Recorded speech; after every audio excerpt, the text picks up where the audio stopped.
Hi, I'm Jesse. Thanks for pressing play. Today we're talking about a character that's been a hero, it's been a villain, but overall has been a rather tragic presence in the Marvel Universe since the dawn of the Bronze Age. Talking about a character who has popped up in the news of late, and we'll talk about that in a moment. This character, of course, is Dr. Michael Morbius, aka Morbius the Living Vampire. Morbius first appeared all the way back in October of 1971 in the pages of Amazing Spider-Man number 101, which was written by Roy Thomas and Gil Kane. This was a couple months after the Comics Code Authority was revised. That was February of 1971, where they rewrote a particular piece that said vampires, ghouls, and werewolves shall be permitted to be used when handled in the classic tradition, such as Frankenstein, Dracula, and other high-caliber literary works written by Edgar Allan Poe, Saki, Arthur Conan Doyle, and other respected authors whose works are read in schools around the world. And this was also the first issue of Amazing Spider-Man written by someone other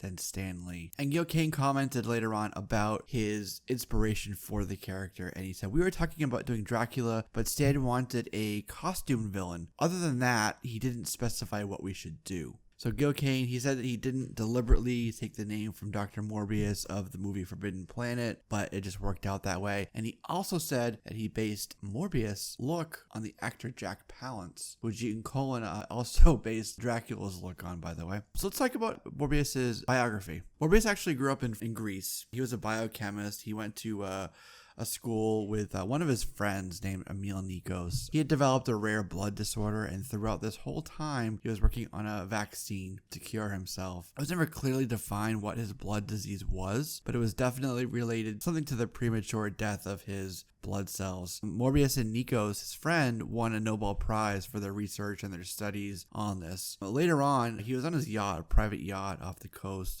in the Mediterranean, and he was experimenting with blood and tissue samples from vampire bats. What he did was test the serum on himself, but it was working too slowly, so he had Nikos, his friend, run electricity, a current through his body, and discovered that that combination of the blood, the vampire blood serum, and the electricity changed his physiology, and he became vampiric, and he hungered for blood. But who was his first victim? Unfortunately, it was his lifelong friend, Emil Nikos. He almost fed on his fiancée Martine, who was nearby as well, but before he could, he threw himself overboard. He was picked up by a ship and eventually made landfall on Long Island. And it was here that he encountered a six-armed Spider-Man who was using Dr. Connor's mansion as a base from which to cure himself of his own affliction, which was that six-armed disease. Morbius soon attacked Spider-Man, nearly defeated him, but then Dr. Connors showed up, changing into the Lizard, and the Lizard and Morbius fought. Morbius actually bit Connors, which changed him back to Dr. Connors. And then later, after Morbius escaped from his battle, Spider-Man decided to use some of Morbius's recovered saliva to develop a cure for his six arms, which actually worked.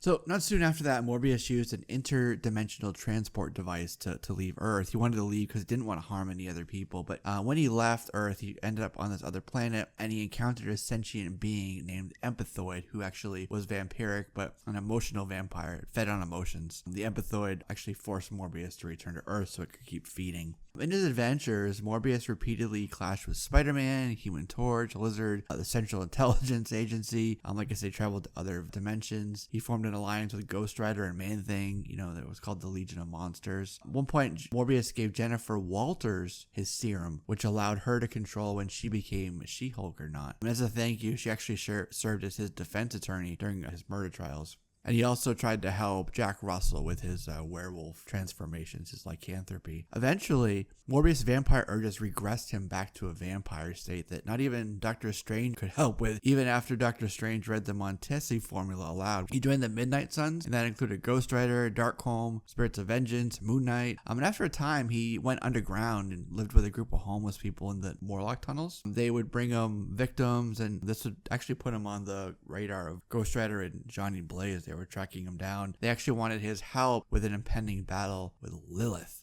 the Demon Queen.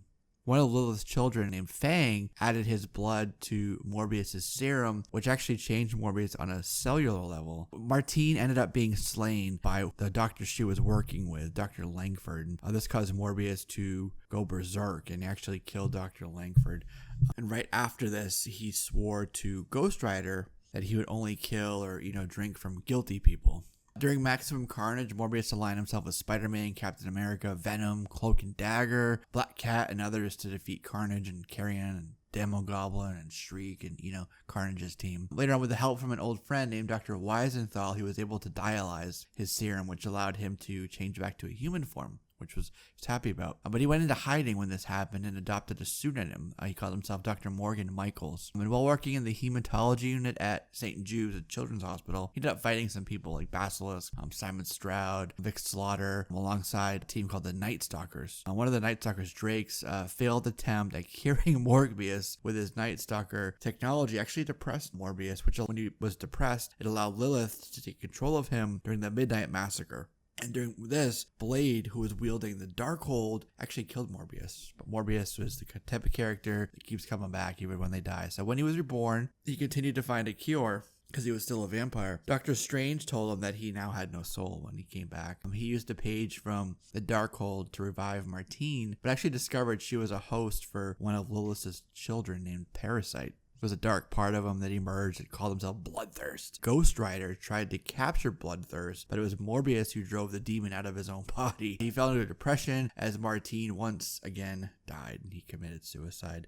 But again, Dr. Weisenthal resurrected him. He began to wander around the country and he came across Blade in the streets of New Orleans, and he sought out a doctor named Andrea Johnson, but discovered actually that she was in league with a villain named Crown and the villainous organization Hydra. Crown captured Morbius for experimentation. They wanted to do a lot of testing on him. Crown was transferred into a vampire named Hunger. Spider-Man and Blade came and were able to free him from that. But later on, Morbius signed the Superhuman Registration Act during Civil War, which helped the government track down Blade. Later in Marvel Zombies, he was a member of Armor.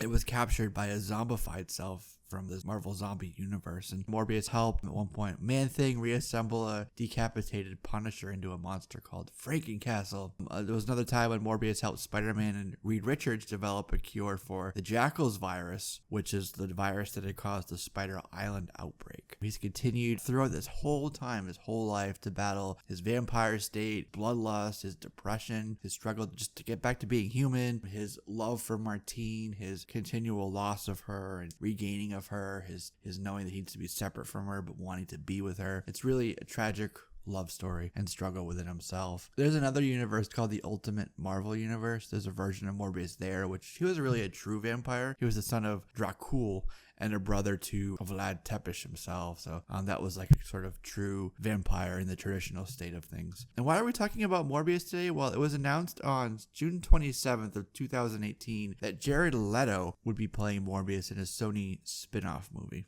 So we'll be seeing him in the cinematic universe, not the Marvel cinematic universe, but the Sony Marvel universe, which is an adjunct essentially to the MCU. There's a couple places that we've already seen him on screen though. Animated, he was in Spider-Man the Animated Series, and also in Ultimate Spider-Man vs. the Sinister Six. And another interesting fun fact, I guess we'll call it, is at the end of Blade, there's an alternate ending called the Magra Ending. Blade had killed Deacon Frost, who had turned into Magra. He walked out onto a rooftop, and over in the distance, on another rooftop, he saw a figure just standing there. It's unnamed. He didn't say anything. It was just there. That figure was intended to be Morbius for a sequel to Blade. And even though it was unnamed, we kind of got that physical appearance of Morbius on there, so it kind of counts. But that's pretty much it. If there's anything else you want to know about Morbius, he's kind of been in and out of mainstream Marvel story. He's taken place in events and what have you, but hasn't really taken the forefront other than a couple of his own volumes over the past couple of decades, short-lived volumes that is. But if there's anything else that you think people should know about Morbius, go ahead and leave it down in the comments, or any questions you have that you think I can answer, I'd be happy to do so. But that's it. This has been a history and origin of Dr. Michael Morbius, the Living Vampire. I'll see you in the next video.